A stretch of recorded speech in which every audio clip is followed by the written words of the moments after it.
حضرات آج مجھے کچھ تو اپنے گزشتہ خطاب جمعہ میں جو کچھ خلا رہ گئے تھے انہیں پر کرنا ہے،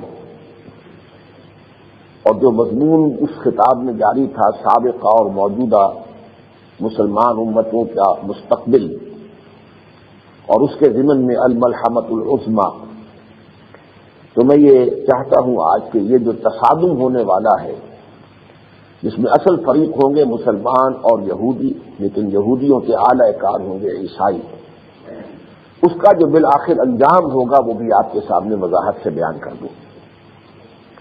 آپ کو یاد ہوگا کہ میں نے یہودیوں کے بارے میں، یہ لفظ یہودی ہمارے ہاں بطور گالی استعمال ہوتا ہے، لیکن ظاہر بات ہے کہ یہ ایک عظیم قوم تھی، ایک عظیم امت تھی، لیکن ان کا پس منظر کیا ہے، یہ کون ہے، ان کی نفسیات، ان کی ذہنیت کیا ہے، ان کے عزائم کیا ہیں، ان کا طریقہ کار کیا ہے، اور انہیں سب سے زیادہ نفرت اور دشمنی کس سے ہے۔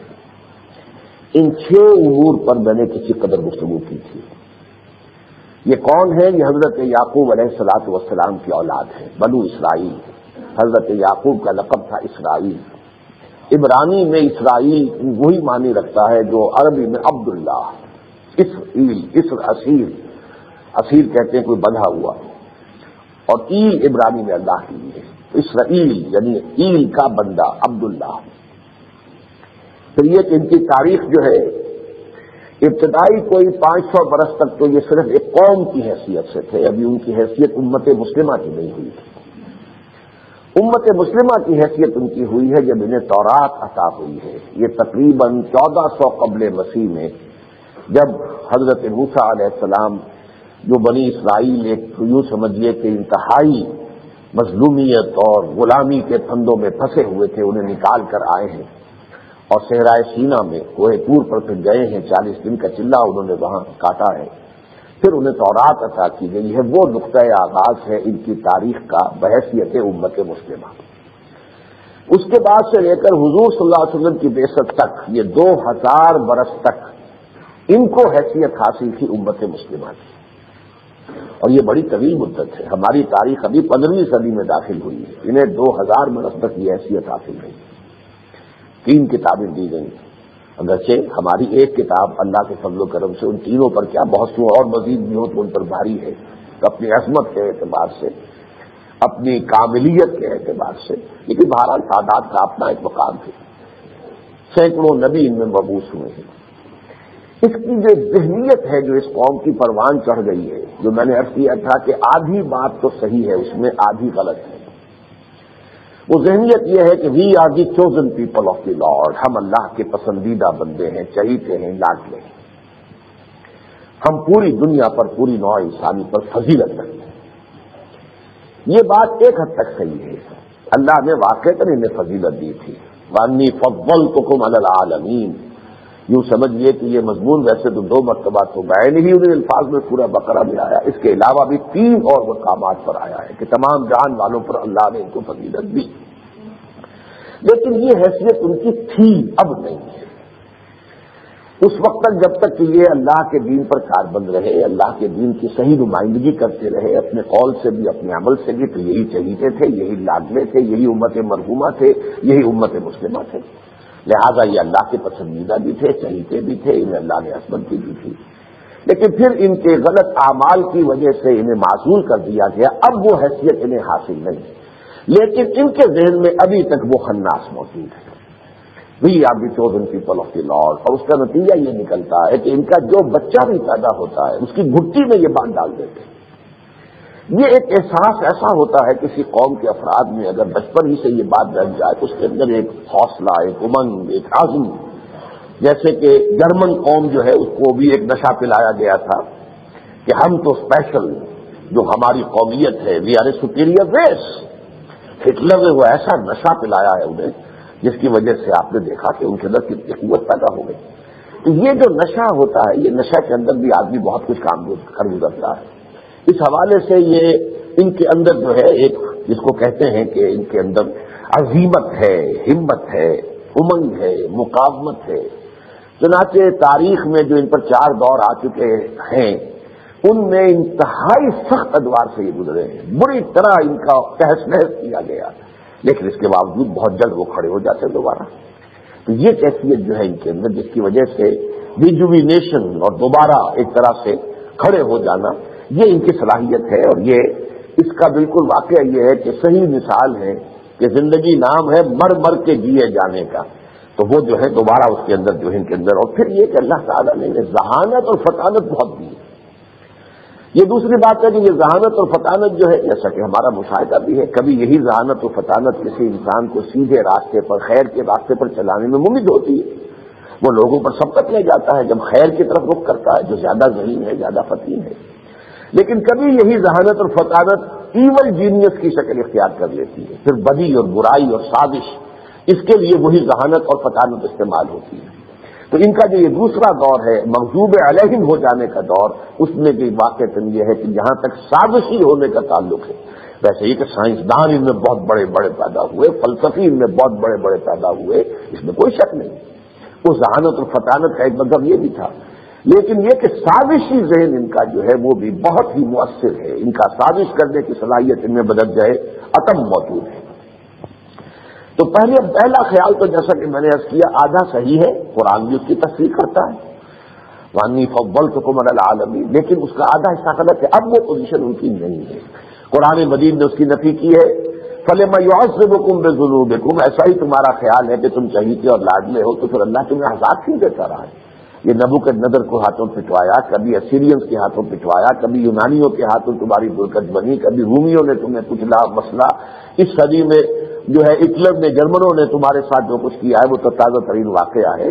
یہ تو تمہارا تو اللہ کے چہیتے اور لاڈلے ہونے کا کوئی ثبوت نہیں ہے. بل انتم بشر ممن خلق، تم بھی ایسے انسان ہو جیسے اللہ نے اور انسان پیدا کیے ہیں. اللہ تعالیٰ کے ہاں کسی کا مقام اور کسی کی عظمت، کسی کی فضیلت اس کے ایمان اور عمل صالح کے اوپر اس کا دار و مدار ہے. کسی نسل سے اس کا کوئی تعلق نہیں ہے معاذ اللہ. اب اسی میں ان کے ساتھ دو چیزیں اور ان کی ذہنیت میں پیوست ہو گئی ہیں.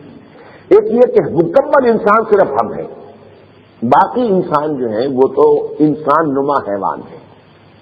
اور نمبر دو، جیسے حیوانات کو استعمال کرنا یہ انسانوں کا حق ہے، بیل کو ہل میں جوت لیں، رہٹ میں جوت لیں، جو بھی چاہیں کریں، اسی طریقے سے ہمارا حق ہے کہ ہم باقی انسانوں کو استعمال کریں، استحصال کریں، ان کا خون چوسیں، بائی ہوپ اور بائی کروک، جائز یا ناجائز کسی بھی راستے سے، یہ ہمارا حق ہے. یہ دونوں خیال ان کے وہ ہیں کہ جن کی تائید نہ تو تورات سے ہوتی ہے، کوئی ثبوت تورات میں موجود نہیں. قرآن نے تو نفی کی ہے، بل انتم بشر ممن خلق، جیسے اور انسان ہے ویسے تم انسان ہو. ایسی بات نہیں ہے کہ بقیہ انسان جینٹائلز اور گوئمز جو ہیں وہ حیوانات ہیں، اصلاً تو حیوان ہے، بس صرف شکل میں انسان نظر آتے ہیں. یہ بات غلط ہے. لیکن یہ نظریہ جو ہے، دونوں نظریے ان میں جو پختہ ہوئے وہ تالمود کے ذریعے سے ہوئے. ان کی جو اصل کتاب ہے جس پر ان کا عمل ہے، یوں سمجھیے ان کی فقہ اور ان کے لائحہ عمل جو ہے ان کا، اور ان کے اس وقت کے جو عقائد ہیں ان کا جو مستند بننا اسے تالمود کہتے ہیں. یہ تالمود جو ہے یہ کوئی الہامی کتاب نہیں ہے، یہ تورات میں شامل نہیں ہے. یہ تو یوں سمجھیے کہ ان کے ربائس جو ہیں بعد میں انہوں نے جو فیصلے کیے، جو بھی جیسے کہ اب عیسائیوں میں پوپ جو فیصلے کرتے رہے ہیں، اسی طریقے سے وہ فیصلے مرتب ہو کر وہ تالمود ہے. یہ سارا تالمودی ذہن ہے جو ان کے اندر اس حوالے سے ہے کہ ہم صرف انسان ہیں، باقی جو ہے انسان وہ حیوانات ہیں، ان کا خون چوسنا بائی ہک اور بائی کروک ہمارا حق ہے. تو یہ تو ایک مضمون تھا جس میں کچھ خلا رہ گئے تھے جنہیں میں نے اس وقت پر کیا ہے. دوسری بات میں نے عرض کی تھی کہ سابقہ اور موجودہ مسلمان امتوں کی تاریخ جو ہے اس میں بہت گہری مشابہت ہے. حدیث میں نے بہت دفعہ سنائی ہے، لَيَأْتِيَنَّ عَلَىٰ أُمَّتِي مَا أَتَىٰ عَلَىٰ بَنِي إِسْرَائِيلَ حَسْبَ النَّعْلِ بِالنَّعْلِ. حضور نے فرمایا میری امت پر بھی وہ سارے حالات وارد ہوں گے جیسے بنی اسرائیل پر ہوئے تھے، بالکل ایسے کہ جیسے ایک جوڑے کی ایک جوتی دوسری جوتی سے مشابہ ہوتی ہے. اس حوالے سے دو عروج دو سوال. یہ قرآن مجید جب نازل ہو رہا ہے حضور پر، اس وقت یہ چار دور ان پر گزر چکے تھے. پہلے دور عروج کا جو کلائمیکس ہے، جو اس کی چوٹی ہے، وہ حضرت طالوت، حضرت داؤد، حضرت سلیمان کا عہد حکومت ہے. پھر کئی صدیوں پر جو ان کا زوال ہے مسلسل، اس کا جو یوں سمجھیے کہ لوئسٹ ایب ہے، زوال کی جو انتہا ہے، وہ پہلے اسیرینز کے ہاتھوں سلطنت اسرائیل کا خاتمہ، اور پھر نیبوکدنضر کے ہاتھوں یہودا جو دوسری حکومت تھی اس کا بھی خاتمہ، اور یہ کہ لاکھوں کو قتل کیا، لاکھوں کو وہ کیپٹیو بنا کر لے گیا، اور یہ کہ ان کا ہیکل مقدس جو حضرت سلیمان نے بنایا تھا اسے مسمار کر دیا، پورا یروشلم برباد کر دیا، کوئی 2 اینٹیں بھی سالی نہیں چھوڑی۔ لیکن اس کے بعد پھر ری جنریشن ان میں ہوئی، دوبارہ ایک احیاء ہوا، پھر ان کے اندر نیکی کی ایک دعوت اٹھی، دعوت توبہ، اور حضرت عزیر علیہ الصلوۃ والسلام جو ہیں وہ منادی انہوں نے کی، توبہ کی، پھر ان کے اندر ایمان عمل صالح کی ہے اس کی روح پیدا ہوئی، تو پھر اللہ نے عروج انہیں دیا۔ پھر ان کا جو سیکنڈ عروج ہے، سیکنڈ رائز، اس کا جو ہے کلائمیکس وہ ہے مکابی پاور، جو اپنے زمینی حدود میں تو حضرت سلیمان کی سلطنت سے بھی زیادہ بڑی تھی، اگرچہ حضرت سلیمان کی سلطنت بالکل اور قسم کی تھی، ان میں تو جنوں پر بھی انہیں حکومت حاصل تھی، انہیں ہوا پر بھی حکومت حاصل تھی، تو وہ حکومت تو کسی اور کو اللہ نے نہیں دی ہے۔ لیکن یہ ہے کہ جہاں تک زمینی جو رقبہ تھا تو مکابی پاور جو ہے وہ زیادہ بڑی تھی بنسبت حضرت سلیمان علیہ السلام کی سلطنت کی۔ لیکن پھر ان کے اوپر سوال آیا، پھر ان کے اندر بدعملی پیدا ہوئی، عقیدے گھڑ لیے گئے، بس ایک زوم باقی رہ گیا کہ ہم تو اللہ کے چہیتے اور لاڈلے۔ پھر سوال آیا، پھر پہلے یونانیوں کے ہاتھوں پٹے سکندر، اور سکندر کا پھر جو دوسرا جو اس کا یوں سمجھیے کہ اس کے بعد سیلیوکس اس کے جنرل میں سے جو آیا ہے، سیلوسڈ دور کہلاتا ہے یہ۔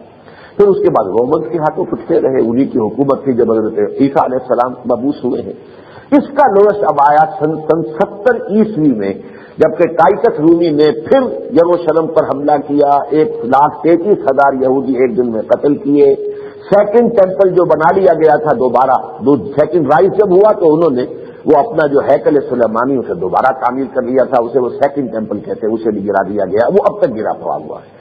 سن 70 سے 2000 تک یہ سمجھیے 1930 برس سے ان کا خانہ کعبہ گرا ہوا ہے۔ یہ وہ تھی کیفیت جو کہ حضور کے بعثت کے دور سے چل رہی تھی۔ 2 عروج 2 زوال، ہمارے بھی 2 عروج اور 2 زوال آئے۔ پہلا عروج عربوں کی زیر قیادت، اور اس کی انتہا جو ہے وہ بنو عباس کا جو ازری عہد ہے، ہارون الرشید اور مامون الرشید کا دور، عظمت کے اعتبار سے وہ ہمارا دنیاوی اعتبار سے عظمت کی انتہا ہے۔ پھر زوال آیا، وہاں ایسیرینز کے ہاتھوں آیا تھا، یہاں صلیبیوں کے ہاتھوں آیا، وہاں نیبوکدنضر کے ہاتھوں آیا تھا، یہاں ہلاکو اور تاتاریوں کے ہاتھوں آیا، کروڑوں مسلمان قتل ہوئے۔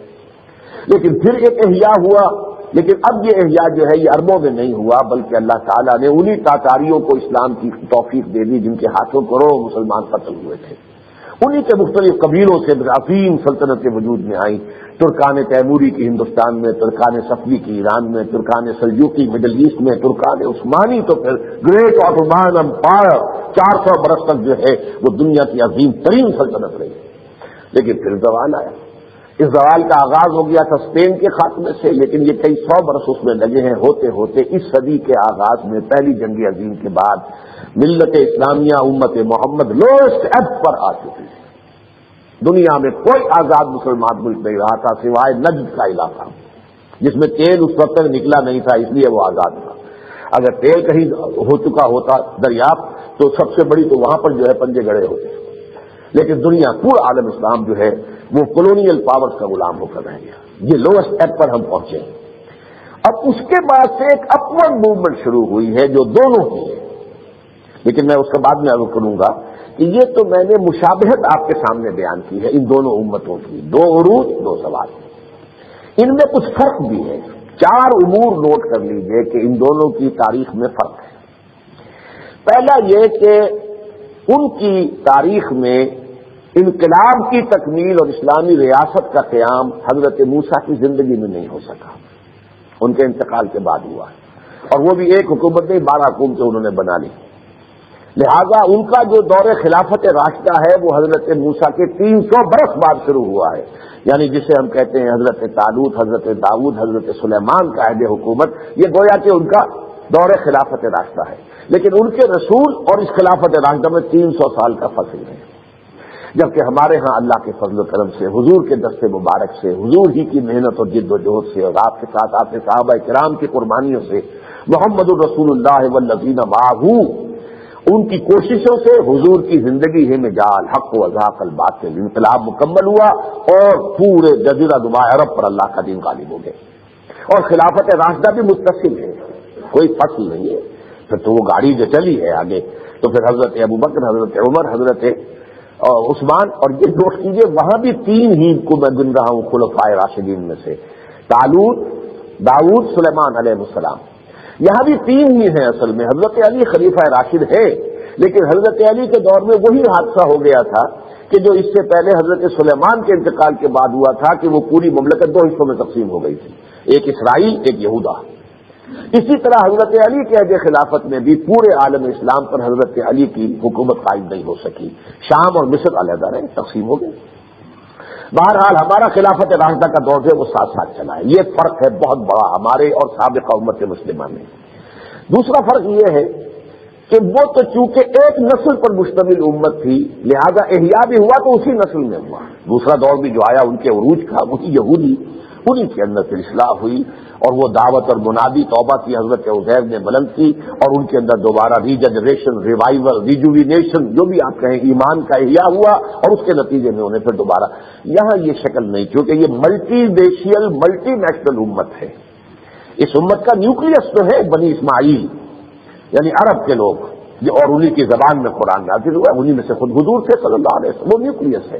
لیکن جیسے ایٹم کا اسٹرکچر ہوتا ہے کہ ایک نیوکلیس ہے اور پھر الیکٹرانز جو ہیں وہ اب مختلف ایٹمز کے اندر کتنے ہی الیکٹرانز ہیں، ان کے گرد جو ہے وہ چکر لگا رہے ہوتے ہیں. اسی طرح اس نیوکلیس میں تو عرب ہے، پھر اس کے بعد ایرانی آ گئے، شامی آ گئے، رومی آ گئے، بربر آ گئے، ترک آ گئے، ہندی آ گئے. یہ گویا کہ الیکٹرانز ہے. اسٹرکچر ہے اس امت کا. اس حوالے سے جو ریجنریشن ہوئی ہے، احیاء ہوا ہے، وہ عربوں میں نہیں ہوا. ان تتولوا یستبدل قوما غیرکم، یہ سورہ محمد میں پہلے ہی ان سے کہہ دیا گیا تھا کہ اگر تم پیٹھ دکھا دو گے اس مشن کو جو ہم نے تمہارے حوالے کیا ہے تو ہم تمہیں ہٹائیں گے، کسی اور قوم کو لے آئیں گے.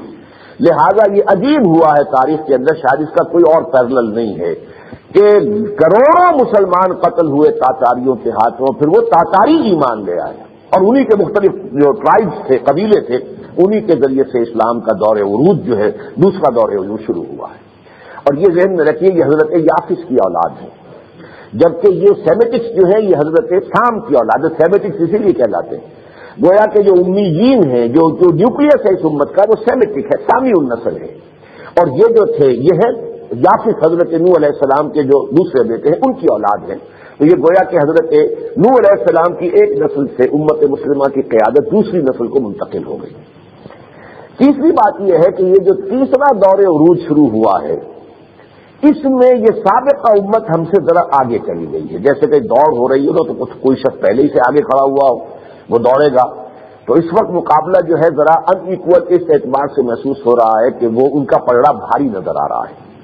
پہلی بات تو یہ نوٹ کیجئے کہ یہ تیسرا عروج جو ان کا ہے، اس کو اگر سنوار ذہن میں رکھیں گے تو انہوں نے جو بینکنگ کا نظام یورپ میں قائم کیا پچھلے کوئی 300 برس ہوئے ہیں، اس کے ذریعے سے پورے یورپ کی قوتوں کو انہوں نے اپنے شکنجے میں کس لیا.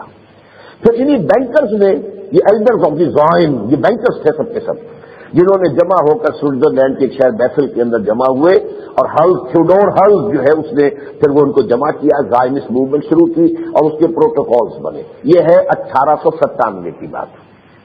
20 برس کے بعد انہوں نے برطانیہ، جو اس وقت کی گریٹسٹ امپائر تھی، دنیا کی عظیم ترین مملکت تھی، جس پر کہا جاتا تھا کہ سورج غروب ہی نہیں ہوتا، تمام بر اعظم جو اس وقت تک کے تھے ان میں پھیلی ہوئی تھی سلطنت عثمانیہ. امریکہ پر بھی سلطنت برطانیہ جو ہے، امریکہ پر بھی اس کا قبضہ تھا. تو اس کے بعد جو ہے ان کی فریڈم وار ہوئی ہے، جو کچھ بھی ہوا ہے.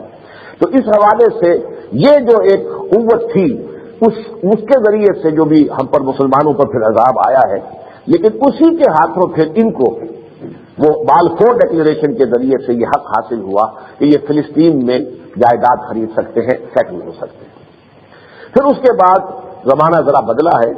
اس صدی کے درمیان میں آ کر آپ کو معلوم ہے کہ ویسٹ کی قیادت چینج ہو گئی، شفٹ ہو گئی، برطانیہ کی بجائے امریکہ کے پاس چلی گئی. اب جو فرنگ کا جو ہیڈ ہے وہ در حقیقت امریکہ ہے. اب وہ تو سول سپریم پاور آن ارتھ ہے، یونیپولر ورلڈ ہو چکی ہے. اس کے ذریعے سے 1948 میں اسرائیل قائم ہوا. 1967 کی جنگ میں انہوں نے قبضے کر لیے، یروشلم پر بھی قبضہ کر لیا. دوبارہ یروشلم ہمارے ہاتھ سے نکل گیا. پہلے صلیبیوں کے ہاتھوں نکلا تھا یہ سن 1099 میں، اور 88 برس بعد 1187 عیسوی میں یہ صلاح الدین ایوبی رحمۃ اللہ علیہ نے واپس لیا تھا. عربوں میں دم نہیں تھا کہ واپس لے سکتے. یہی حال اب ہے. عربوں نے کھویا ہے یہودیوں کے قبضے میں ہے، اور یہ کہ ان کے واپس لینے کا کوئی امکان اربوں کی حد تک نظر نہیں آتا کہ وہ اسرائیل کے مقابلے میں کھڑے ہو کر اسے واپس لے سکیں گے۔ واپس وہ آنا ہے، وہ میں بعد میں عرض کروں گا۔ بہرحال 1998 میں میں نے ایک تقریر سنی تھی، ہمارا جو ٹینا ہے تنظیم اسلامی نارتھ امریکہ، وہاں ہم نے ایک پروگرام میں ایک عیسائی پروفیسر کو بلایا تھا، ایک یہودی کو، یہودی پروفیسر وشوگراڈ، وہ وہاں کا پروفیسر ایمیریٹس ہے اس وقت یونیورسٹی کا، یعنی جو ریٹائر ہو جاتے ہیں، بہت بزرگ ہو جاتے ہیں، پھر ان کو ایک اعزازی پوسٹ ملتی ہے۔ اس نے دو باتیں بڑی عجیب کہی تھی اور میں حیران رہ گیا تھا۔ پہلی بات تو اس نے کہی کہ Islam is the ideal religion for the whole of mankind except Jews. اب وہ جیو ہونے کا تو اس نے اپنا جو ہے وہ رکھ لیا کہ اسلام جو ہے وہ بہترین مذہب ہے پوری نوع انسانی کے لیے سوائے یہود کے۔ اب یہودی ہے تو اپنے آپ کو تو اس نے ایگزم کیا، لیکن گویا کہ عیسائیت پر اسلام کی برتری سے تسلیم کر لی۔ امریکہ میں for the whole of humanity Islam is the ideal religion for the whole of mankind except Jews. Number دو، اس نے یہ کہا کہ زائنزم کو تو اصل تقویت جو دے رہے ہیں وہ امریکہ کے عیسائی دے رہے ہیں۔ یہ بھی میں حیران ہوا۔ غالباً وہ یہودیوں کے اس طبقے سے تعلق رکھتا ہے جو زائنسٹ نہیں ہے۔ یہودیوں میں ایک طبقہ ہے جو زائنسٹ نہیں ہے، اینٹی زائنسٹ ہے یہودیوں کے اندر، اور زیادہ تر پریکٹسنگ یہودی اسی نوعیت کے تھے، اب رفتہ رفتہ تبدیل ہو رہے ہیں۔ لیکن یہ ہے کہ اس نے کہا کہ زائنزم کو تو جو سپورٹ مل رہی ہے وہ امریکہ کے عیسائیوں سے مل رہی ہے۔ تو میں اس سے واقف نہیں تھا۔ حال ہی میں جیسا کہ میں نے شاید 2 جمعے پہلے تذکرہ کیا تھا، ایک علامہ صفو الحوالی ہے عرب کے، جنہوں نے ایک کتاب لکھی ہے، وہ کتاب مجھے حال ہی میں ملی ہے، ہم اسے شائع کریں گے میثاق میں سلسلے وار قسط وار، اور پھر اسے کتابی شکل میں بھی شائع کر دیں گے۔ میں دنگ رہ گیا ہوں جو انہوں نے اعداد و شمار سے ثابت کیا ہے کہ اصل میں اس وقت جو سپورٹ ہے یہودیوں کی وہ امریکہ میں بڑی زبردست قسم کی جو مشنریز، عیسائی مشنریز جو ہیں وہ اصل میں سپورٹ کرتے ہیں، ساری قوت کا دار و مدار ان پر ہے۔ گویا کہ اب صورتحال یہ ہو گئی ہے کہ اس وقت جو ہے یہود کی باسی کڑھی میں ابال آیا ہے، یہ 2000 برس بعد آیا ہے۔ یہ باسی کڑھی کا ابال عارضی ہے، یہ مستقل نہیں ہے۔ اس میں اللہ کی ایک حکمت ہے، وہ میں کچھ بیان کی تھی پچھلے جمعے میں، ایک اور حکمت آج بیان کروں گا۔ اللہ کی حکمت ہے جس کے تحت یہ ہوا ہے، لیکن یہ کہ قرآن مجید کی جو آیت میں نے پچھلے جمعے میں پڑھی تھی، اب بھی پڑھی ہے کہ ان پر ذلت اور مسکنت تھوپ دی گئی ہے، الا بحبل من اللہ وحبل من الناس۔ ہاں کبھی اللہ تعالیٰ ہی کسی وقت کوئی مہلت دے، کوئی اس کی مشیت میں ہو، اس کے سہارے انہیں کوئی کہیں عزت کا مقام حاصل ہو جائے، یا لوگوں کے سہارے پر۔ اب اس وقت جو بھی ان کی باسی کڑی میں ابال آیا ہے وہ عیسائیوں کے سہارے پر ہے، عیسائیوں نے انہیں سپورٹ کیا ہے۔ واقعہ یہ ہے کہ اگر کرسچین ورلڈ جو ہے اپنی سپورٹ ہٹا لے، اور جس طرح امریکہ ان کے پشت پر ہے کہ وہ بالکل اسی طریقے سے ڈیفینڈ کرتا ہے اسرائیل کو جیسے اپنے ملک کو، ایسے سمجھا جاتا ہے کہ وہ بھی ایک ریاست ہے امریکہ کی۔ یہ بات جو اگر نہ ہو تو یہ تو سکہ بوکی کرنے عرب ان کی، لیکن یہ کہ در حقیقت وہ تو امریکہ ان کی پشت پر ہے، پورا عالم عیسائیت ان کی پشت پر ہے۔ چنانچہ سن 91 کی خلیج کی جو جنگ تھی، اس میں جو چیف کمانڈر تھا ان کا الائڈ فورسز کا، شواس کرافٹ، اس نے صاف کہہ دیا تھا بعد میں ایک انٹرویو میں، یہ جنگ ہم نے صرف اسرائیل کی حفاظت کے لیے لڑی ہے، صاف کہہ دیا، کیونکہ فوجی تھا نا، سیاستدان نہیں تھا۔ تو نکل جاتی ہے جس کے منہ سے سچی بات مستی میں، فقیہ مصلحت جی سے وہ رندے بادہ خار، اچھا فوجی ہونے کے ناطے اس کے منہ سے بات نکل گئی، لیکن صاف کہا اس نے، یہ تحفظ اسرائیل کے لیے ہمیں جنگ لڑی۔ ورنہ واقعہ یہ ہے کہ جو بھی شکست عربوں کو ہوئی تھی سن 67 میں، جیسی ہمیں ہوئی سن 71 میں، لیکن سن 67 کی شکست جو ہوئی شام کو بھی ہوئی، مصر کو بھی ہوئی، اردن کو بھی ہوئی۔ مصر سے صحرائے سینا لے لیا، شام سے گولان ہائٹس لے لیے، اور اردن سے تو بہترین علاقہ جس وقت ہے جس کو ویسٹ بینک کہتے ہیں، وہ پورا کا پورا وہی تو اصل جو ہے علاقہ ہے، اور نہایت جو ہے وہ زرخیز اور بہت عمدہ وہ علاقہ جو ہے وہ جارڈن کے پاس تھا، اسے لے لیا، اور یروشلم اس کے اندر تھا، لہذا یروشلم کے اوپر بھی قبضہ ہو گیا۔ لیکن مصریوں نے سن 73 میں جو رمضان وار ہوئی تھی اس میں اپنے ماتھے کا کلنگ کا ٹیکا دھو دیا تھا، فتح حاصل کر لی تھی۔ گولڈا مائر جو اس وقت وزیر اعظم تھی اسرائیل کی، وہ فیصلہ کر چکی تھی، خود لکھ چکی ہے اپنی کتاب میں کہ میں خودکشی کر لوں۔ اس درجے حالات جو ہیں اسرائیل کے لیے اس وقت مایوس کن ہو گئے تھے۔ لیکن پھر امریکہ سے آپ اندازہ نہیں کر سکتے کہ کس بڑے پیمانے پر ہتھیار وہاں سپلائی کیے گئے۔ مغربی پریس کے اندر، یہ امریکن پریس کی بات بتا رہا ہوں، an aerial bridge was constructed, یعنی ایک جہاز اڑا بھرا ہوا، اس کے پیچھے لگا ہوا دوسرا، اس کے پیچھے لگا ہوا تیسرا، تھوڑا تھوڑا وقفہ، یعنی ایسے معلوم ہوتا تھا امریکہ سے لے کر اسرائیل تک ایک ایریل برج ہے، یہ ایک پل بن گیا ہے جس میں مسلسل جو ہے وہ اسلحہ اس برج کے اوپر جو ہے ٹریول کر رہا ہے، یہ ایک پل کی شکل بن گئی ہے۔ اس درجے جو ہے وہاں پر انہوں نے اسلحہ پہنچایا ہے۔ تب ظاہر بات ہے کہ جب امریکہ میدان میں آ گیا تو مصری بیچارے کیا کر سکتے تھے، لیکن بہرحال یہ ہے وہ حقائق کے جو ذرا میں نے چاہا تھا کہ اس سلسلے میں مزید آپ کے ذہن میں آ جائیں۔ دوسری بات جو میں پہلے بیان بھی کر چکا ہوں کہ ان کے عزائم کیا ہے، گلوبل ڈومینیشن، اور گلوبل ڈومینیشن کا ان کا نقشہ اس وقت کیا ہے کہ پوری دنیا کو اکنامک ریجنز میں تقسیم کر دیا جائے۔ یہ نیشن اسٹیٹ کا کانسیپٹ ختم ہو چکا ہے، تقریباً ختم ہو چکا ہے۔ یہ جو لکیریں کھینچی ہوئی ہیں ان کو ختم کرو، اب تو جو ہے سارے اکنامک گروپس بننے چاہیے، ریجنز بن جانے چاہیے۔ جیسے یورپ جو ہے وہ ایک اکنامک یونٹ بن چکا ہے، ایشیا پیسیفک کا ایک اور کانسیپٹ ہے، اسی طرح سارک کے حوالے سے یہ ساؤتھ ایشیا کا جو ہے وہ ایک ریجن بن جائے۔ یہ تقسیمیں وقسیمیں، یہ پاکستان ہے، یہ ہندوستان ہے، یہ نیپال ہے، یہ بہت چھوڑو دفعہ کرو، بس نام کے رہ جائیں گے۔ باقی یہ ہے کہ یہ تمام اکنامک ریجنز بن جائیں گے، اور ان میں ظاہر بات ہے کہ ملٹی نیشنلز جو ہیں اور وہ ورلڈ ٹریڈ آرگنائزیشن کے ذریعے سے ساری دنیا کے لوگ محنت کریں گے، مشقت کریں گے، لیکن اس میں کمائی جو ہے ان کی، اس کی ملائی وہ ان بینکوں کے ذریعے سے، قرضوں کے ذریعے سے، ان کے سود کے ذریعے سے یہ ساری کی ساری اسرائیل کی طرف آتی چلی جائے گی۔ اس طریقے سے گلوبل ڈومینیشن یہ ان کا اصل میں مقصد ہے۔ مذہبی جو ان کے یہودی ہیں ان کا کانسیپٹ ذرا مختلف ہے۔ ان کے سامنے دو مقاصد ہیں۔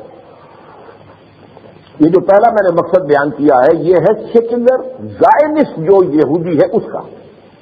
ان کا کہنا یہ ہے کہ ہمیں آم کھانے ہیں، پیڑ گرنے کا فائدہ نہیں نا، ہمیں تو ایکسپلائٹ کرنا ہے نا پوری دنیا کو، تو اس طرح کے ریجنز بنا دو۔ باقی ٹیکنالوجی کے ماہر ہم ہیں، مینجمنٹ سائنس جو ہے وہ ہمارے پاس ہے، ہر جگہ پر لوکل سرمایہ بھی ہوگا، لوکل لیبر بھی ہوگی، لیکن ٹیکنالوجی اور مینجمنٹ کے حوالے سے بلائی جو ہے وہ ہم کھینچتے چلے جائیں گے۔ تو ہمیں کیا ضرورت ہے کہ کوئی اور جو ہے خامخواہ قوموں کے ساتھ دنگا مشتی کرے اور اس سے ظاہر بات ہے کہ مارے بھی مرے بھی۔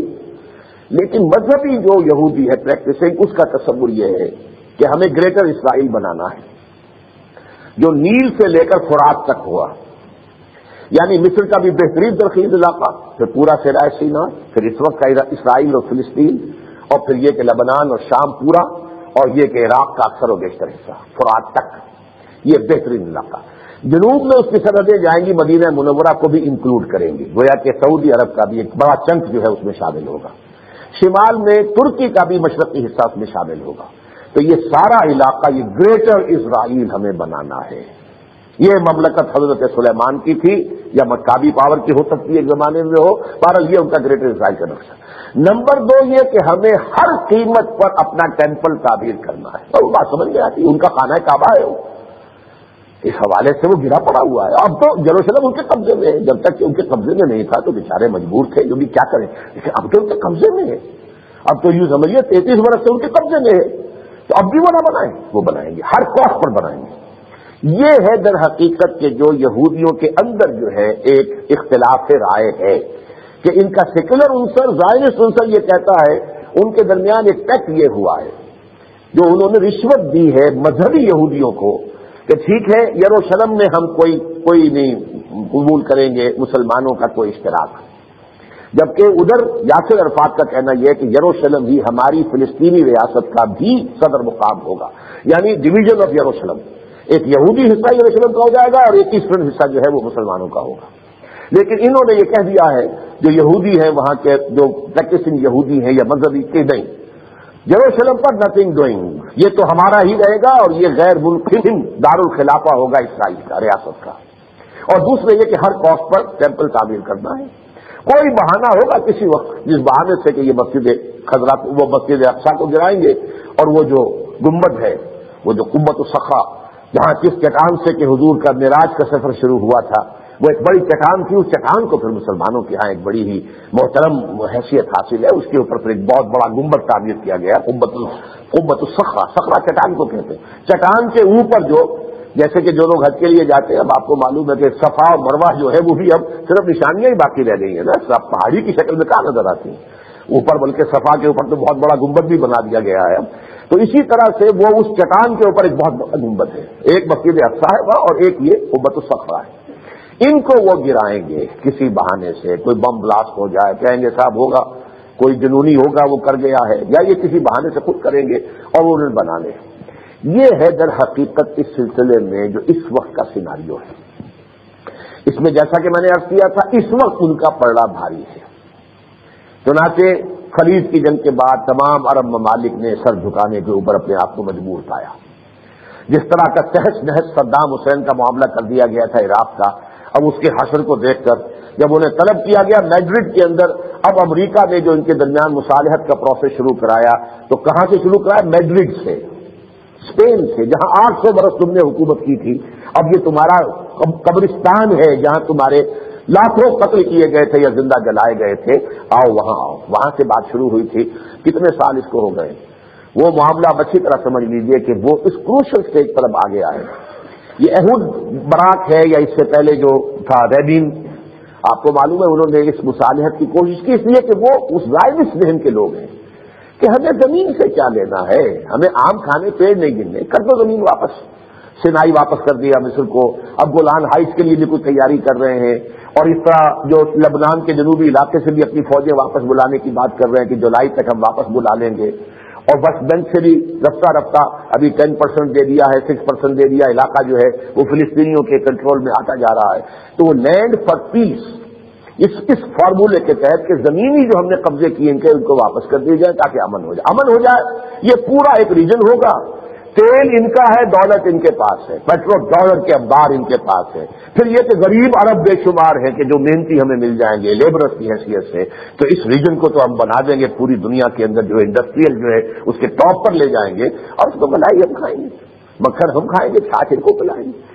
یہ ہے ان کا جو ذہن ہے، چاہے وہ اسحاق رابین ہو یا یہود برق ہو جو آیا ہوا ہے۔ یہ برق ہے اصل میں، برق بجلی، کیونکہ یہ عبرانی زبان ہے تو عبرانی زبان میں اور عربی میں بہت قرب ہے، تو یہ گویا کہ بجلی برق کی طرح سے کام کرنے والا ہے، وہ نظر بھی آتا ہے، بہت تیز جو ہے آدمی ہے، اس یہ ہے یہود۔ لیکن جیسا کہ میں نے عرض کیا کہ انہوں نے یہ رشوت دے دی ہے ان یہودیوں کو، اور چونکہ یہ مذہبی یہودی مطمئن نہیں ہے اس پروسیس سے، یہی وجہ ہے کہ ایک یہودی نوجوان نہایت خوبصورت، اس کی شکل تصویر جب چھپی تھی تو معلوم ہوتا تھا خوبصورت افغان مجاہد ہے، گولڈسٹین، اور امریکہ کا رہنے والا اور ڈاکٹر تھا وہ، جس نے کہ چند سال پہلے کا واقعہ یاد ہوگا، مسجد الخلیل میں داخل ہو کر اور فجر کی نماز میں جو فائرنگ کی ہے تو 40 کے قریب جو ہے فلسطینیوں کو شہید کیا ہے نماز کی حالت میں، اور کچھ جو ہے وہ بہت سے جو ہے زخمی ہوئے، پھر خودکشی کری ہے۔ پھر ایک یہودی نوجوان نے ہی اسحاق رابین کو قتل کیا ہے کہ کیوں تم یہ جو ہے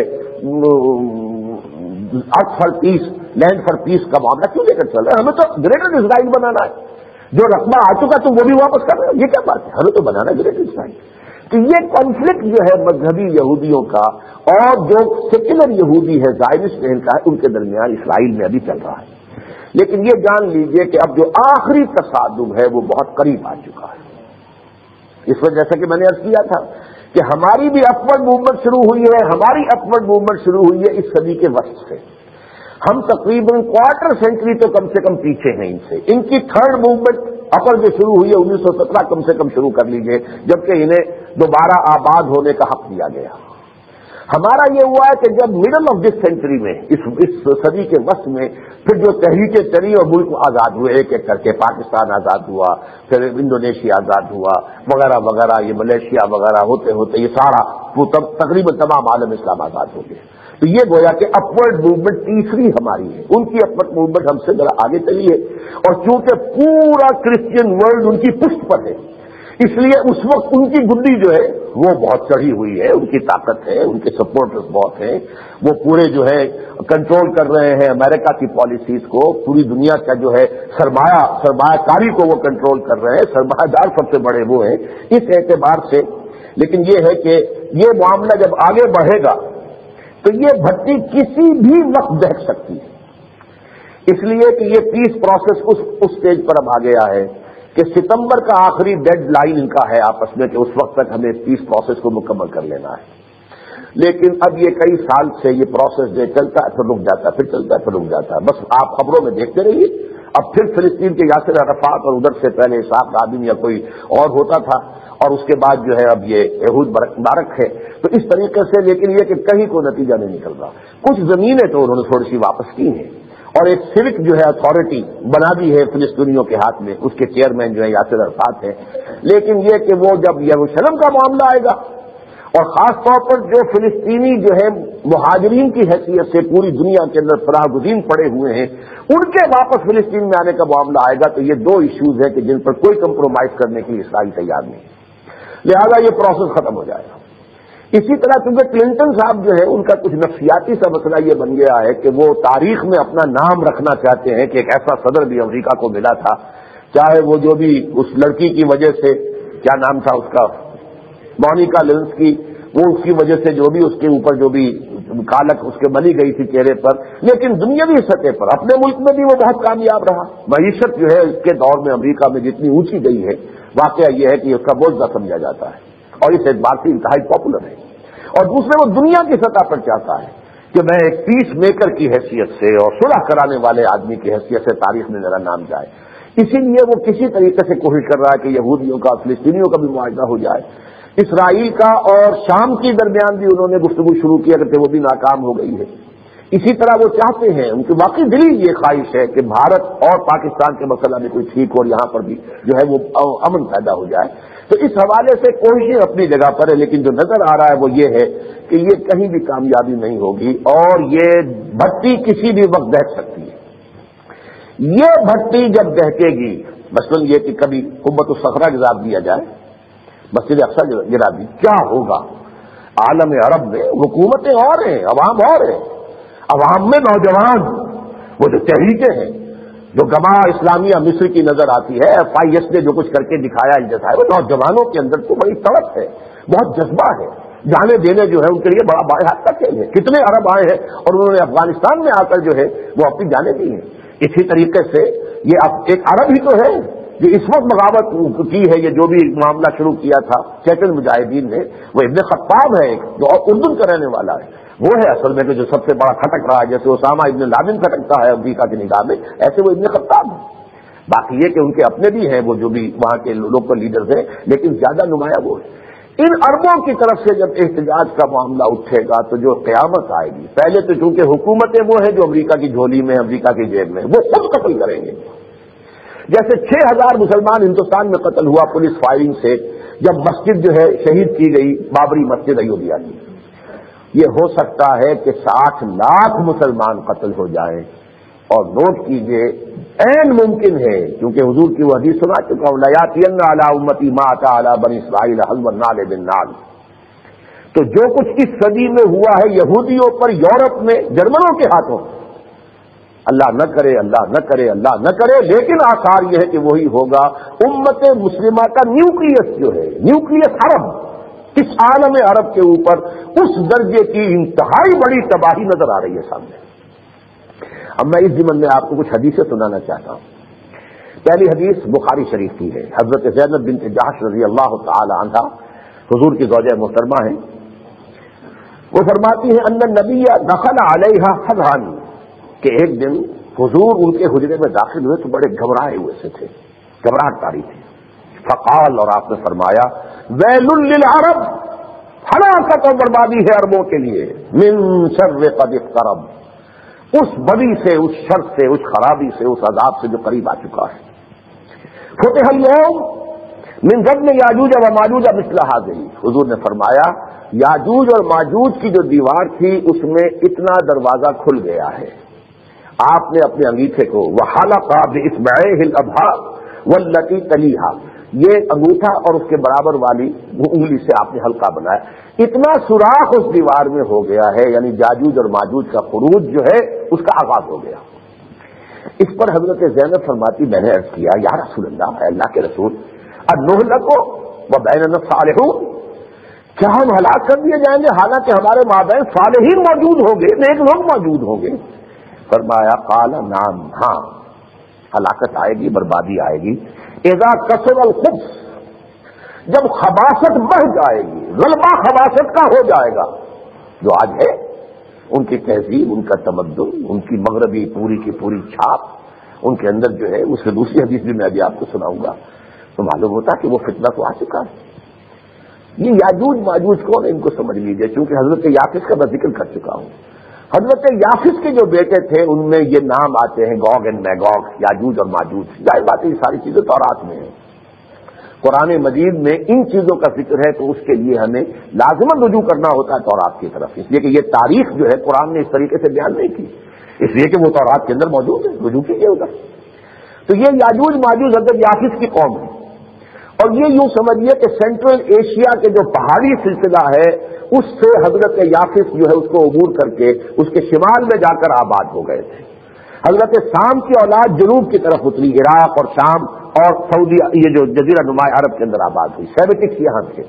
حام کی اولاد دائیں بائیں پھیل گئی, ایران سے ہو کر ہندوستان کی طرف, اور ادھر یہ مصر اور حبشہ سے ہو کر یہ تین یہ حصوں کے اندر نوع انسانی بعد میں بنی ہے. تو یافس کی اولاد میں یاجوج ماجوج ہیں, اور یہ وہ لوگ ہیں کہ جن کے ذریعے سے دنیا میں ہلاکت و بربادی آتی رہی ہے, جیسے کہ سورہ کہف میں حضرت ذوالقرنین کے ذکر میں موجود ہے. اور انہی کی نسلیں ہیں خاص طور پر جو نارڈک ریسز کہلاتی ہیں, شمال کے علاقے سے اتر کر مغربی یورپ میں جو قومیں آ کر آباد ہوئی, اینگلو سیکسنز خاص طور پر, اسکینڈینیوین کنٹریز پھر اینگلو سیکسنز, یہ سب انہی کی نسل سے. اور یہ در حقیقت اشارہ تھا کہ یہ قومیں اب نکلیں گی اپنے اس جزیرے سے یا اپنے ان علاقوں سے, اور یہ عالم اسلام کے اوپر گریں گی. اور وہ معاملہ جو ہے اصلاً کب ہوا ہے, اب نوٹ کیجئے, یہ 3rd ملینیم کا انہوں نے آغاز کیا ہے نا. 2nd ملینیم کا جب آغاز ہو رہا تھا تو صلیبی جنگوں کی شکل میں یہی قوم عالم اسلام پر ٹوٹ کر گری, لاکھوں مسلمان قتل. حضور کے زمانے میں ابھی سوراخ اتنا تھا, گویا کہ اس کے بعد ابھی 500 برس لگے یا 400 برس لگے اس سوراخ کو اتنا بڑا ہونے میں کہ یہ مغربی اقوام نکل کر, اور انہی کو اقبال نے بھی کہا ہے یاجوج و ماجوج, کھل گئے یاجوج اور ماجوج کے لشکر تمام, چشم مسلم دیکھ لے تفسیر حرف ینسلون, اذا فتحت یاجوج و ماجوج وهم من کل حدب ینسلون. تو یہ جو ہر طرف سے یہ آئے ہیں, انہوں نے آ کر حملہ کیا, عالم اسلام کے اوپر جو ہے اپنا قبضہ کیا ہے. یہ جو پہلے صلیبی جنگیں تھی, پھر یہ آئے ہیں سمندر کے راستے سے آئے ہیں, اور سمندر کے راستے سے آ کر پھر انہوں نے جو ہے پورے عالم اسلام کو زیر کیا ہے, جو اس صدی کے آغاز میں جا کر اپنے پہلی جنگ عظیم کے بعد اپنے عروج کو پہنچا معاملہ. تو حضور نے فرمایا کہ یہ یاجوج و ماجوج کی دیوار جو ہے اس میں سے اتنا سوراخ ہو گیا ہے, اور ان کی طرف سے اب یہ خطرہ ہے میری امت کے اوپر حملہ. اب دوبارہ یہ نوٹ کیجئے, وہ 1st ملینیم ختم ہو کر دوسرا شروع ہوا تھا, اب دوسرا ختم ہو کر تیسرا شروع ہوا ہے, اور اب وہی جنگ صلیبی شروع ہو چکی ہے. نائجیریا کی خبریں آپ پڑھ رہے ہیں, ہزاروں مسلمان قتل کر دیے گئے ہیں صرف اس جرم کی پاداش میں کہ انہوں نے شریعت نافذ کر دی. یہاں تک کہ جو ان کی مرکزی حکومت ہے انہیں ہاتھ جوڑنے پڑ گئے عیسائیوں کے سامنے, ٹھیک ہے ہم روک لیتے ہیں پروسیس کو, شریعت ہم نافذ نہیں کرتے.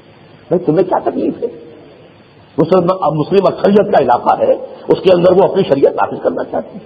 لیکن اس وقت جو ہو رہا ہے, جو خون کی ہولی کھیلی جا رہی ہے وہاں پر, یہ زیادہ اس کو نمایاں نہیں کر رہے ہیں, اس لیے کہ وہ مذہبی رنگ کی بات ہے نا. جو کچھ چچریا میں یا کوسوو میں ہوا تھا اس سے بدتر سزا کے اوپر جو نائجیریا میں ہو رہا ہے, کیونکہ افریقہ کا جو بلیک افریقہ ہے اس کا سب سے بڑا مسلمان ملک نائجیریا ہے.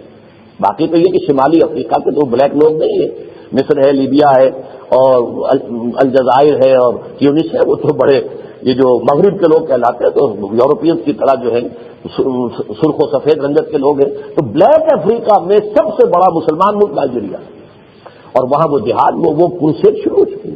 ادھر فار ایسٹ میں جائیے تو انڈونیشیا کے جزیروں کے اندر یہ طوفان عیسائی اور مسلمانوں کا آپس میں تصادم شروع ہو چکا ہے. ایک بہت بڑا جزیرہ تیمور جو ہے اس کو تو انہوں نے آدھا کر کے, اور اس میں ایک عیسائی رومن کیتھولک حکومت قائم کر دی گئی ہے. اور کتنی جلدی جو ہے پوری یونائٹڈ نیشنز بھی اور پورا عالم مغرب جو ہے وہ کچھ فسادات وہاں ہوئے, لیکن اس کے نتیجے میں کتنی بڑی فوج کشی کی, آسٹریلیا سے کتنی بڑی قوت آ گئی, اور اب بھی یونائٹڈ نیشنز کی فوج وہاں گئی ہوئی ہے, ریفرنڈم بھی کرا دیا گیا, اور اس کے بعد جو ہے پوری دنیا سے انہیں مدد دی جا رہی ہے ایسٹ تیمور کی ریکنسٹرکشن کے لیے. تو یہ سلسلہ در حقیقت اس اعتبار سے شروع ہو چکا ہے. تو یاجوج و ماجوج کا ایک خروج اس وقت ہوا تھا, اور ایک خروج اب شروع ہوا ہے جس کا کلائمیکس ہوگا الملحمۃ العظمیٰ پر. دوسری حدیث سنیے, یہ بھی بخاری کی شریف ہے, بخاری شریف کی حدیث ہے. یہ لمبی ہے، میں اس کا چھوٹا سا حصہ بتا رہا ہوں کہ حضور نے قیامت سے پہلے جو واقعات آنے والے ہیں ان کا تذکرہ کیا ہے. ان میں سے چند جو علامتیں آپ نے بیان کی. ثم استفاضت المال حتى يؤتى الرجل بمئة دینار فيظل ساخطا. پھر دولت اتنی ہو جائے گی، مال اتنا پھیل جائے گا، اتنا عام ہو جائے گا، کسی شخص کو 100 دینار بھی دیے جائیں گے تب بھی وہ ناخوش رہے گا. یہ دیکھیے یہ صورتحال اس وقت عرب ممالک کے اندر دولت کی فراوانی اور جو ہے دولت کا پانی کی طرح بہنے کا معاملہ. جیسے دوسری حدیثوں میں آیا یا تتاولون فی البنیان، وہ اونچی اونچی عمارتیں بنانے میں ایک دوسرے سے مقابلہ کریں گے. وہ صورتحال جا کے آپ ابو دھابی میں اور دبئی میں جا کے دیکھ لیجیے، سعودی عرب میں ریاض میں دیکھیے، جدہ میں دیکھیے، سارا نقشہ ہے. مال اتنا ہو جائے گا کہ ایک شخص کو 100 دینار بھی دیے جائیں گے، گویا کہ پس منظر میں کوئی سائل اگر آئے اور اس کو 100 دینار دیے جائیں گے تب بھی وہ خوش نہیں ہوگا کہ مجھے کچھ دیا گیا، اس لیے کہ دولت اتنی عام ہو چکی ہوگی. ثم فتنۃ، پھر ایک بہت بڑا فتنہ آئے گا. لا یبقى بیت من العرب الا دخلته، عربوں کا کوئی ایک گھر بھی نہیں بچے گا جس میں وہ فتنہ داخل نہ ہو جائے. وہ فتنہ ہے جو آج پورے عالم عرب میں مغربی تہذیب کی شکل میں. آپ جا کر دیکھیے عرب میں، سعودی عرب میں، باقی تو بھول جائیے، وہ مصر ہو، شام ہو، یہ اور جو شمالی، وہ تو خالص عورتیں جو ہے اسکرٹ کے اندر آپ کو نظر آئیں گی. وہ تو لباس، تہذیب، تمدن بالکل جو اسلامی ہے ختم ہوا بالکل. لیکن آپ جا کر دیکھیے سعودی عرب میں تو اوپر تو ضرور جب وہ باہر نکلتی ہے تو انہوں نے کوئی ڈال لیا ہوتا ہے باریک سا جو ہے پردہ سا، لیکن اس کے اندر ان کا لباس وہی مغربی ہے، ایبسولوٹلی وہی اسکرٹ سے، اور گھروں کے اندر ہوتی ہے تو عموماً جانگیاں پہن کے بیٹھی ہوتی ہے، کوئی پردے کا کسی سطر کا سوال نہیں. یہ حال ہو چکا. اب جو کچھ ہو رہا ہے مدینے میں اور مکے کے اندر، جس طریقے سے ٹیلی ویژن کے اوپر رقص و سرود سارا عام چل رہا ہے، جس طریقے سے وہاں شراب کے جو ہے بار کھلے ہوئے ہیں مکانوں کے اندر، وہ تہذیب فتنہ جو ہے اس دور کا مغربی تہذیب کا ان میں شرائط کر چکا. تو فرمایا پھر ایک فتنہ ہوگا. ثم فتنۃ لا يبقى بیت من العرب الا دخلته ثم حدۃ بینکم وبین بنی الاصفر. پھر اس کے بعد ایک صلح ہوگی تمہارے اور یہ جو وائٹ ریسز ہیں بنو الاصفر، یعنی زرد رنگت والے جو ہیں ان سے تمہاری جو ہے وہ ایک صلح ہو جائے گی. اس وقت ہوئی بھی ہے سعودی عرب کی، امارات کی، ان سب کی صلح ہے نا امریکہ کے ساتھ اور امریکہ کے ساتھیوں کے ساتھ. فیغدرون، پھر ایک وقت آئے گا کہ وہ جو ہے اس سے غداری کریں گے، اس صلح کو توڑیں گے. فیاتونکم تحت 80 غایۃ، اور اس کے بعد وہ 80 جھنڈے لے کر تم پر ٹوٹ پڑیں گے. تحت کل غایۃ 12 الفا، اور ہر جھنڈے کے نیچے 12,000 کی نفری ہوگی. 80 کو 12 سے ضرب دیجیے. اس کا ہلکا سا نقشہ گلف وار میں آپ دیکھ چکے ہیں، کیا چھوٹا سا ملک عراق تھا لیکن کتنی قوت جمع کی، لاکھوں کی تعداد کی، کتنے ممالک وہاں پہنچ گئے اپنی فوجیں لے کر. لیکن یہ وہ ریہرسل تھا جس کو صدام نے کہا تھا کہ یہ ام المحارب ہے، یہ تو اصل میں ماں ہے، اس کے پیٹ سے اصل جو جنم لینے والا ہے الملحمۃ العظمیٰ، اس کو سمجھ لیجیے. اس ملحمۃ العظمیٰ کا مسلم شریف میں روایت جو ہے اس کے الفاظ آئے ہیں یسیر ابن جابر رضی اللہ تعالیٰ عنہ سے. یہ بھی طویل حدیث ہے، اس کا میں صرف یہ ٹکڑا آپ کو سنا رہا ہوں. حتیٰ ان الطائر لیمر بجسمانہ، اتنے لوگ مریں گے، اتنے لوگ مریں گے، اتنے لوگ مریں گے کہ ایک پرندہ اڑتا ہوا ان کی لاشوں پر سے گزرتا چلا جائے گا، اسے زمین پر اترنے کی جگہ نہیں ملے گی، یہاں تک کہ وہ تھک کر حتیٰ یخسر، وہ بالکل جو ہے مردہ ہو کر نیچے گر پڑے گا. فیتعاد بنو الاب، اور اس کے بعد جو ہے کسی ایک شخص کے اگر 100 بیٹے تھے تو گنتی کی جائے گی ان میں سے کتنے بچے. کانوا 100، لیکن فلا یجدون یبقى منهم الا رجل واحد، لیکن دیکھیں گے ان 100 میں سے نہیں بچا ہے مگر صرف ایک. اس پیمانے کی خوریزی آنے والی جس کو میں نے کہا وہ 60 لاکھ بھی ہو سکتی ہے. اور بالکل جیسا کہا حضور نے حزب النال بن نال، یہ ہولوکاسٹ جو ہے یہ مڈل ایسٹ کے اندر، عرب ممالک کے اندر اس بڑے پیمانے کی تباہی آ سکتی ہے اور وہ زیادہ دور نہیں ہے. لیکن پھر پاسا پلٹے گا. اللہ کی طرف سے 2 نصرتیں آئیں گی. ایک نصرت کا ظہور ہوگا جزیرہ نما عرب میں، اللہ اس شخصیت کو اٹھائے گا، ان کو ہم مہدی کے نام سے جانتے ہیں. حضور کی اولاد میں سے، حضرت فاطمہ کی اولاد میں سے، حضرت حسن کی نسل سے ہوں. اور یہاں عرب میں خانہ جنگی اس وقت ہو رہی ہوگی.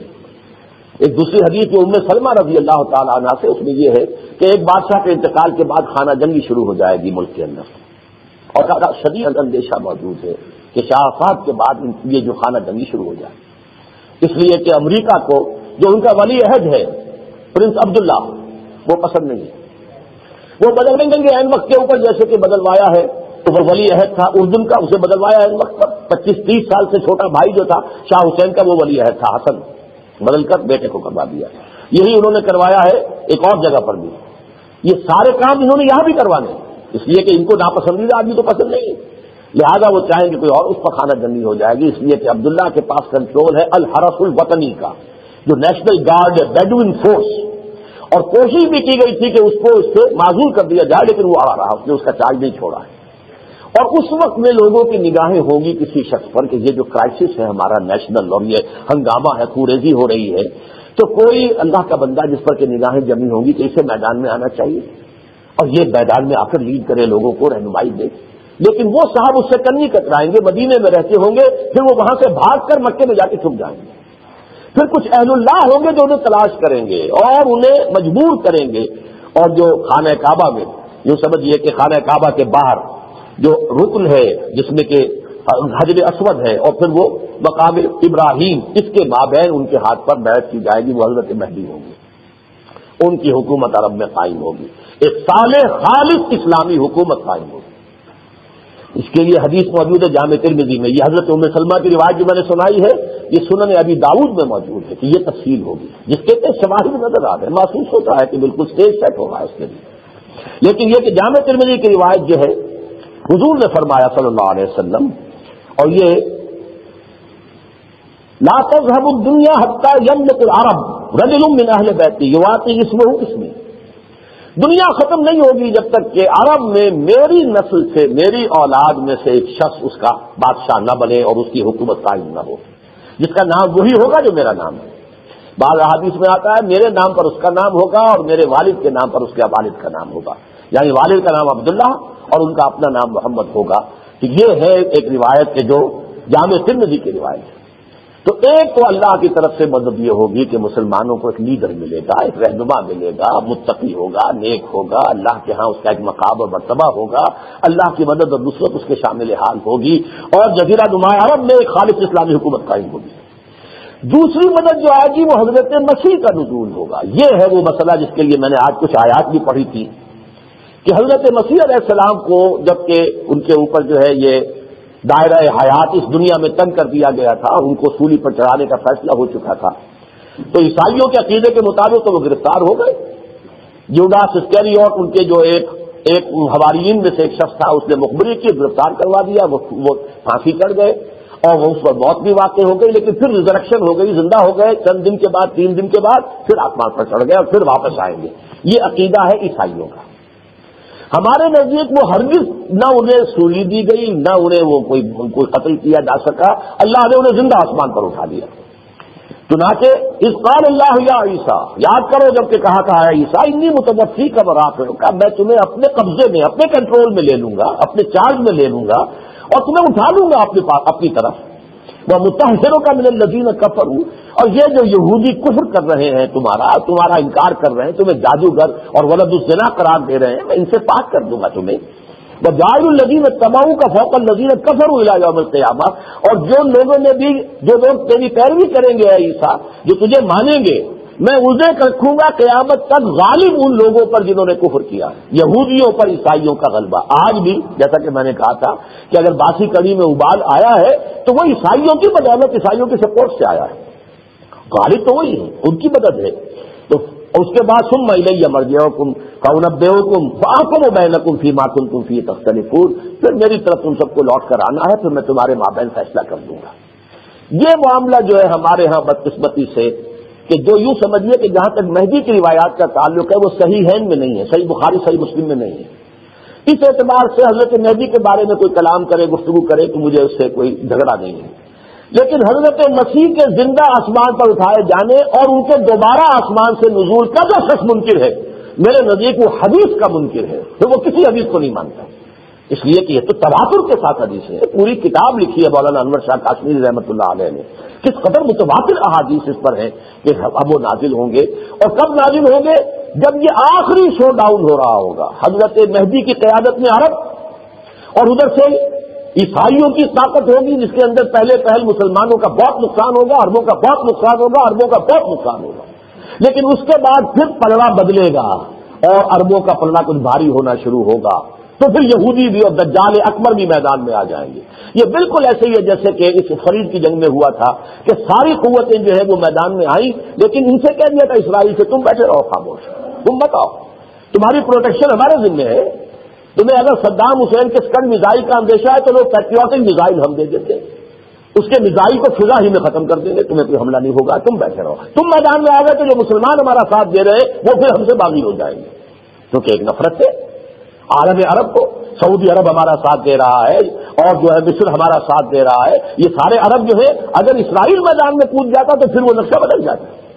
یہی معاملہ ہوگا الملحمۃ العظمیٰ کا کہ پہلے یہ ساری قوتیں آئیں گی، 80 جو علم ہوں گے اور ہر علم کے نیچے 12,000 کی فوج، یہ سب عیسائی ہوں گے، اور یہ در حقیقت نیٹو کی طاقت ہے جو اب جمع کی جا رہی ہے، ری آرگنائز کی جا رہی ہے، اس میں بڑھتے جا رہے ہیں، فلاں ملک میں داخل ہو رہا ہے، اب تو روس بھی اس میں شامل ہونے کے لیے تیار ہے کہ میرے ساتھ یہ شرطیں ہیں، میں بھی نیٹو میں شامل ہونے کو، اور کس کے خلاف ہے؟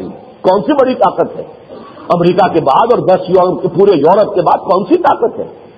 اور وہ جو ہے چائنا جو ہے وہ تو ان کے یہاں موسٹ فیورڈ نیشن ہے، اس کے ساتھ تو کوئی لڑائی جھگڑا ہے ہی نہیں امریکہ کا، جاپان تو اس کا سب سے بڑا علاقہ، یہ پھر ہے کون؟ کس کے لیے ہو رہا ہے؟ یہ سارا کا سارا اس ملحمۃ العظمیٰ کی تیاری ہو رہی ہے۔ اس کو یوں سمجھیے، اردو میں ترجمہ ہوگا جنگ اعظم۔ آپ نے 2 عظیم جنگیں دیکھی ہیں، جنگ عظیم اول، جنگ عظیم دوم، لیکن یہ عظیم نہیں اعظم ہوگی، الملحمۃ العظمیٰ۔ ملحمہ کہتے ہیں جہاں کے گوشت کے ٹکڑے کیے جاتے ہیں، جو بچرز کی اور جو کسائیوں کی دکانیں ہیں عرب ممالک میں اسے ملحمہ کہتے ہیں، گوشت کاٹ کاٹ کر یہاں پہ دیا جاتا ہے، تو ملحمہ جنگ کو کہتے ہیں جس میں جسموں کے چیخلے اڑتے ہیں۔ تو الملحمۃ العظمیٰ، عظمیٰ اعظم کا مؤنث ہے، وہ جنگ جو اعظم ہوگی، سب سے بڑی تاریخ انسانی کی جنگ ہوگی، جس کا میں نقشہ کھینچ چکا ہوں، اتنے لوگ مریں گے کہ پرندہ جو ہے اڑتا اڑتا تھک کر ہار کر گر جائے گا، لیکن اسے زمین پر خالی جگہ نہیں ملے گی جہاں وہ اتر سکے، لاکھوں سے اٹی ہوئی ہوگی پوری زمین۔ یہ ہے احادیث۔ بدقسمتی سے ہمارے جدید تعلیم یافتہ لوگ آج کل احادیث نبویہ سے کو بہت مستغنی ہو گئے ہیں، اس کی کوئی حیثیت نہیں سمجھتے۔ غلام احمد پرویز صاحب کا شروع کیا ہوا فتنہ، اس سے پہلے یہ کہ علامہ مشرقی اور پھر سر سید احمد خان بھی مرحوم، اس کے اندر جو ہے وہ کچھ ایسی تائیدیں کر گئے ہیں کہ جس کی وجہ سے حدیث کی طرف بہت کم رجحان لوگوں کا رہ گیا ہے۔ لیکن یہ احادیث وہ ہیں کہ جن کے موضوع ہونے کے لیے کوئی علت موجود نہیں، یا تو یہ کہ کوئی شیعوں نے گھڑ لی ہو حدیثیں اپنی فضیلت کے اندر حضرت علی کی فضیلت میں، یا سنیوں نے گھڑ لی ہو حدیثیں وہ اپنے موقف کے لیے، اس میں تو کوئی مسئلہ نہیں ہے، شیعہ سنی کا مسئلہ نہیں ہے، کسی اور کا مسئلہ نہیں ہے۔ تو جو موضوع حدیث کے جتنے بھی اسباب ہیں، علل ہیں، ان میں سے کوئی بھی موجود نہیں۔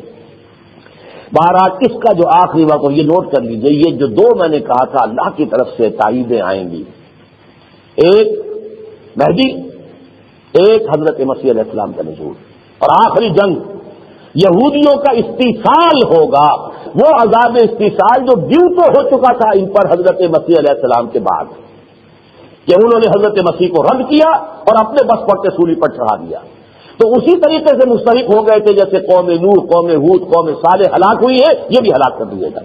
لیکن اللہ نے انہیں زندہ رکھا ہے، کوئی مصلحت ہے۔ میں بیان کر چکا ہوں کہ وہ مصلحت کیا ہے کہ جو مسلمانوں کے اندر جب بدعملی آئے گی تو یہودیوں کو جو ہم نے پٹوایا کبھی نبوکڈنیزر سے اور کبھی جو ہے یونانیوں سے، کبھی رومیوں سے اور کبھی اب جرمنوں سے، تو ان مسلمانوں میں جو بہتر حصہ ہوگا نیوکلیس، وہ جو نیوکلیس ہے عرب، اس کو پٹوائیں گے، اس ملعون اور منظور علیہ قوم سے پٹوائیں گے۔ یہ حکمت معلوم ہوتی ہے، واللہ عالم، میں اس پر دعویٰ نہیں کر سکتا، اس لیے کہ اسی وجہ سے حضرت مسیح کو بھی اٹھا لیا گیا، گویا کہ پورا جو ہے معاملہ سسپینس میں ہے۔ وہ رسول جن کو انہوں نے رد کیا ان کو اٹھا لیا گیا، اب وہ آئیں گے، انہی کے ہاتھوں یہود کا خاتمہ ہوگا، وہی جو الدجال المسیح الدجال یہودیوں کا لیڈر بن کر کھڑا ہو جائے گا، وہ مذہبی یہودی ہوگا جو کھڑا ہو جائے گا تنگ آ کر، وہ کہے گا کہ ہمیں یہ زائنسٹ منظور نہیں ہے، ہمیں تو گریٹر اسرائیل قائم کرنا ہے، ہمیں ہر حال میں جو ہے اپنا 3rd ٹیمپل تعمیر کرنا ہے، یہ کسی بھی وقت شو ڈاؤن ہو سکتا ہے۔ پریکٹسنگ یہود اور جو سیکولر یہودی ہے ان کے مابین پھر ان میں ایک لیڈر ابھرے گا، وہ ہوگا، وہ کہے گا میں مسیح ہوں، المسیح الدجال، وہ دجال ہے جس کو قتل کریں گے حضرت مسیح علیہ السلام، اور پھر ایک ایک یہودی قتل ہو جائے گا، در حقیقت یہ ساری جو اسرائیل کا قیام ہے اور یہ جو پوری دنیا سے جھاڑو پھیر پھیر کر یہودیوں کو جمع کیا جا رہا ہے، اب یہ سلسلہ جاری رہے گا، یہ جو منتشر ہوگا کہ ڈایاسپورا میں، مشرق و مغرب اور شمال اور جنوب میں، یہ سب کے سب آئیں گے۔ ہو سکتا ہے ان کا ایک مرتبہ گریٹر اسرائیل بھی بن جائے، لیکن پھر وہی گریٹر اسرائیل ان کا گریٹر گریو یارڈ ہوگا اور ایک ایک یہودی یہاں پہ ختم کیا جائے گا۔ یہاں تک آتا ہے کہ سوائے ایک درخت غرقد ہے، وہ تو یہودیوں کو پناہ دے گا، باقی کسی درخت کے پیچھے، کسی چٹان کے پیچھے یہودی چھپے گا تو وہ درخت اور چٹان پکار کر کہے گی، اے عبداللہ، اے اللہ کے بندے، اے مسلمان، یہ یہودی میرے پیچھے چھپا ہوا، آؤ اسے قتل کرو۔ اور دجال جو ہے وہ مسیح الدجال کو، وہ المسیح ابن مریم، وہ اصل وہ آ کے قتل کریں گے۔ یہ معاملہ ہے جو آ کر رہنا ہے، لیکن ان کے لیے میں چند منٹ آج زیادہ لے رہا ہوں آپ کے، ان کے لیے دو مددیں آئیں گی زمین سے۔ ایک تو حضرت اللہ کی طرف سے مدد، مہدی کا ظہور، اور نمبر دو نزول مسیح۔ ان دونوں کے لیے مدد آئے گی زمین سے، لیکن کہاں سے آئے گی؟ مشرق کی طرف سے اور خراسان کی طرف سے۔ پہلی حدیث سنیے، حضرت عبداللہ ابن حارث سے رضی اللہ تعالی عنہ، ابن ماجہ کی روایت ہے، یخرج الناس من المشرق یعطون للمہدی یعنی سلطان، مہدی کی حکومت کو جمانے اور قائم کرنے کے لیے فوجیں مشرق سے آئیں گی۔ ہم بھی اسی مشرق کے اندر آباد ہیں، اور اس کے لیے علامہ اقبال کا وہ شعر یاد کیجیے، میرے عرب کو آئی ٹھنڈی ہوا جہاں سے، میرا وطن وہی ہے، میرا وطن وہی ہے۔ دوسری حدیث ہے، یخرج من خراسان رایات سود، خراسان کے علاقے سے سیاہ پرچم لے کر جو ہے فوجیں چلیں گی، لا یردھا شیء، ان فوجوں کا رخ کوئی نہیں موڑ سکے گا، ان پرچموں کا رخ کوئی نہیں موڑ سکے گا، حتی تنصب بإیلیا، یہاں تک کہ وہ آ کر یروشلم میں نصب ہو جائیں گے۔ یروشلم کو دوبارہ یہودیوں سے واپس لینے والی قوت خراسان سے جائے گی، اور یہ خراسان کی قوت ہے جو تیار ہو رہی ہے طالبان کی شکل میں افغانستان کے اندر۔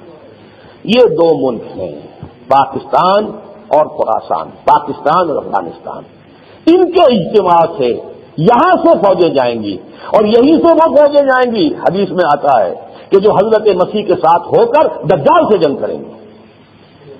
فئتان، میری امت کے دو ایسے عظیم لشکر ہوں گے کہ جو بلکہ دوسرا لفظ ہے وہاں پہ، یہ اصحابتان من امتی، میری امت کے دو ایسے لشکر ہوں گے کہ جن کو اللہ تعالیٰ نے گویا کہ پہلے ہی سے جہنم سے چھٹکارے کا جو ہے انہیں وہ پرچہ دے دیا ہے، اور وہ کون ہوں گے؟ ایک وہ جو ہندوستان پر حملہ کرے گا۔ اگر یہاں اسلامی حکومت قائم ہو جاتی ہے پھر وہ طاقت اتنی ہوگی کہ پھر ہم ہندوستان کو بھی چیلنج کریں گے اور ہندوستان کو بھی فتح کریں گے۔ یہ دارالاسلام تھا۔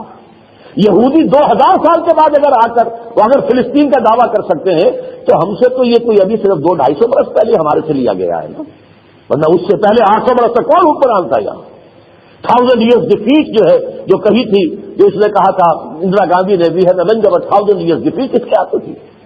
اور دوسرا لشکر وہ ہوگا جو جائے گا اور دجال کے مقابلے میں حضرت مسیح کے ساتھ کھڑا ہو کر جنگ کرے گا۔ یہ معاملات ہیں، آنے والے دور کی دھندلی سی ایک تصویر ان احادیث نبویہ کے اندر موجود ہے۔ اب میری اس پوری گفتگو کا حاصل کیا ہے؟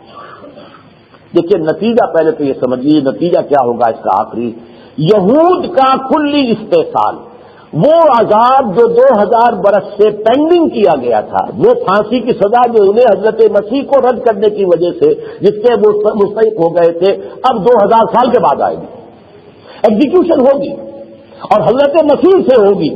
جیسے حضرت نوح کی نگاہوں کے سامنے ان کا بیٹا غرق ہوا ہے، اسی طرح حضرت مسیح جس قوم کی طرف بھیجے گئے تھے رسول الی بنی اسرائیل، ان کے اپنے ہاتھوں اس بنی اسرائیل کے رد کرنے کے پاداش میں ان پر عذاب استحصال آئے گا، آخری خاتمہ آئے گا۔ نمبر 2، عیسائیت جو ہے اسلام میں مدغم ہو جائے گی۔ حضور نے فرمایا جب حضرت مسیح آئیں گے، یکسر الصلیب و یقتل الخنزیر، وہ صلیب کو توڑ دیں گے، کہیں گے تم کس صلیب کا ذکر کر رہے ہیں، میں تو سولی چڑھائی نہیں۔